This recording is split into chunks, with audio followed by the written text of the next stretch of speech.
Welcome to Penn Jen's Inkwell podcast. My name is Jen Waters. I hope you enjoy my stories.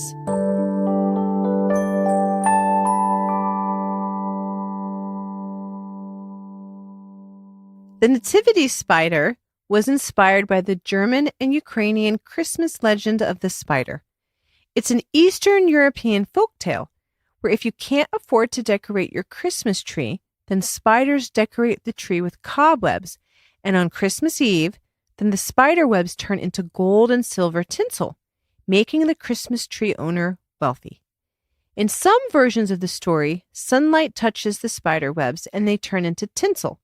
In other versions, Santa Claus, Saint Nicholas, Father Christmas, an angel, or the Christ child touches the spider webs that become tinsel. This is one of the reasons it's European superstition that spiders bring good luck, and it's bad luck to destroy a spider web. The entire spider legend reminded me of Charlotte's Web by E.B. White. Since in my version of the story, the Christ child comes at midnight to touch the tree, it's scored to What Child Is This?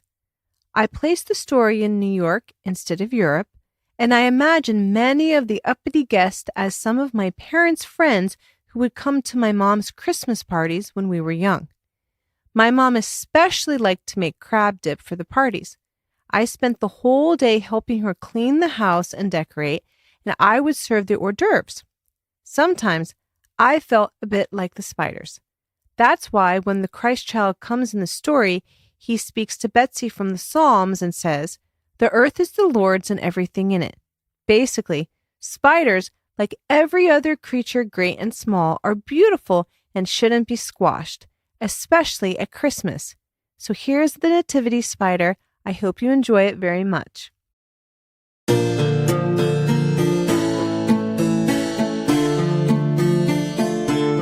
Betsy, did you kill the spiders yet? Mrs. Lobb called from the kitchen of their 3-floor New York mansion. Mother, please let them live. It's Christmas, and they're my friends. I can't kill them. 11-year-old Betsy said. Betsy loved to play in the fields, and in the springtime, she had met an adorable family of spiders. I love your dainty webs, Betsy said, admiring the handiwork of the spiders in the trees. Please come and live with me. Although the spiders were shy at first, they warmed up to Betsy's charm and crawled into her pockets, never to return to the fields. For her birthday, the spiders spun her an elegant lace dress, complete with a matching belt and quilted purse. I cannot have Christmas Eve guests in this house covered in spider webs, Betsy's mother said in a stern voice. If you don't kill the spiders, Father will kill them. It will not be pretty at all. Get the broom and do as I say. Yes, of course, Betsy said, gathering her spider family in the pockets of her red Christmas dress and running up 2 flights of winding stairs. Instead, Betsy ushered the spiders into the corner of the 3rd-floor attic of her home. Go up to the rafters until my mother's Christmas party is over, she said, tripping over the golden hem in her dress. My family and I must trim your Christmas tree with webs before midnight, said Tarantola, the youngest spider. Each year the Christ child comes at midnight and touches spider webs on Christmas trees and turns them into silver tinsel. This has been happening since the first Christmas. When he turns a spider's web into tinsel, he promises the spider will live another year. If I don't give my gift to the Christ child, I'll die in the winter's frost. So will my family. Oh, we must sneak to the tree, Betsy said. Wait for me. I don't want anything to happen to you or your family. As the evening went on, Tarantola spun delicate webs in the corners of the attic with his parents, brothers, and sisters.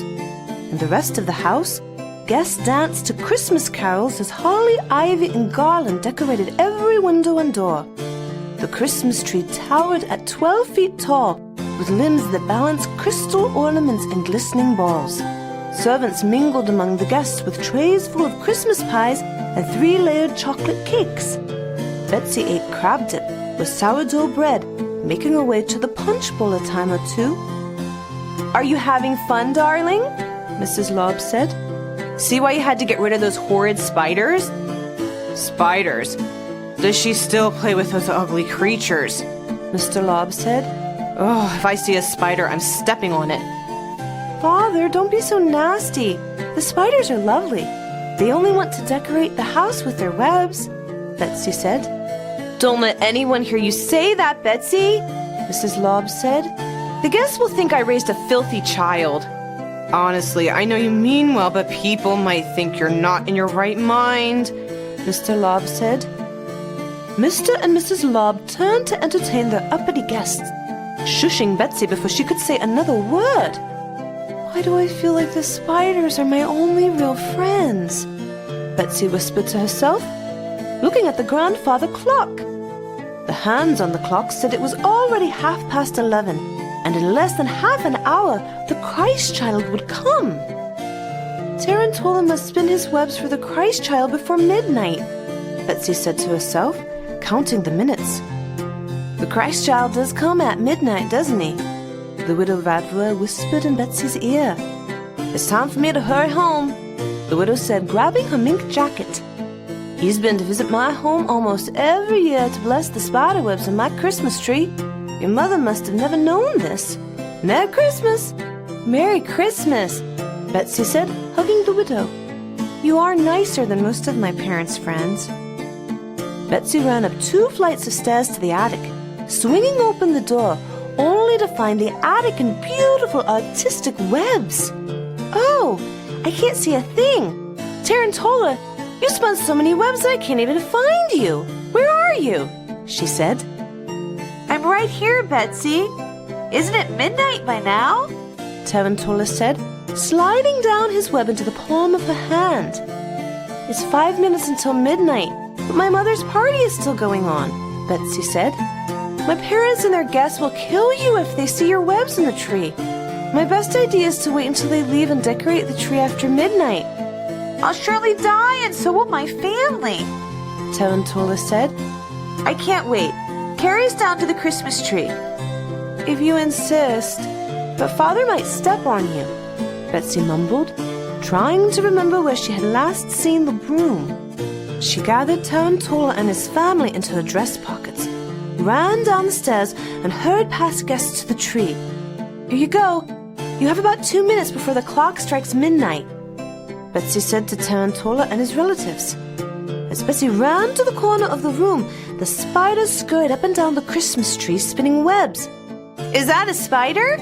One of the guests said, noticing a growing web on the tree. Oh, it can't be a spider. Maybe it is a spider, the other guest said. It seems like there's a growing spider web on the Christmas tree. Ah! One of the older women yelled. It's a spider! Kill it! All spiders are evil and dirty little creatures. As she began to scream, the grandfather clock struck midnight, and bright starlight shone through the dark window. The entire room gasped, and a small child appeared next to the tree, admiring the artfully cast webs on the evergreen. Please bless our Christmas tree, Betsy said, walking next to the Christ child, who smiled at her with peace. The earth is the Lord's, and everything in it, the world, and all who live in it, he said, touching the webs on the tree.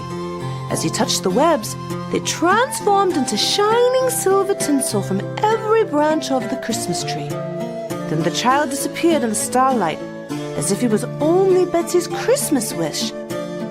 Oh, you left before I really got to say much to you, Betsy whispered, hoping the Christ child could hear her. Before anyone found Tarantola, she shuffled him and his spider family back into her dress pockets again. Although Betsy's parents and their guests were never quite sure what had happened, silver tinsel shone on the evergreen. Betsy felt more than merry in her heart, knowing that the Christ child had taken every tangled spider web and made it brilliant. Now if he could only do that for each person on the earth this Christmas.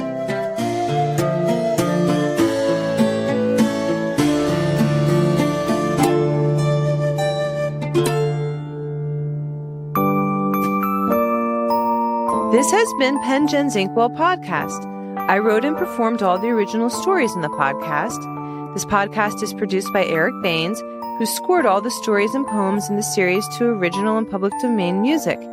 The podcast is associated with my blog of the same name, Pen Jen's Inkwell, which can be found on my website, jenwaters.com.